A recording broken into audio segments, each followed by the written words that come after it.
First, open the Nitro PDF Pro application.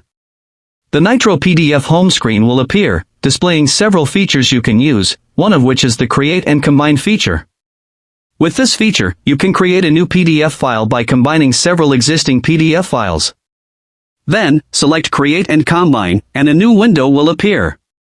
Enter the files you want to combine into one new PDF file by clicking Add Files.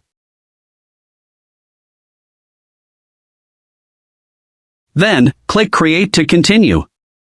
A new Save As window will appear. Here, you can specify the location where the new file will be saved. You can also type a name for the new file.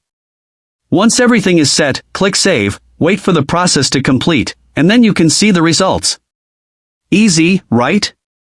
That's how to combine multiple PDF files into one new PDF file using the Nitro PDF Pro application.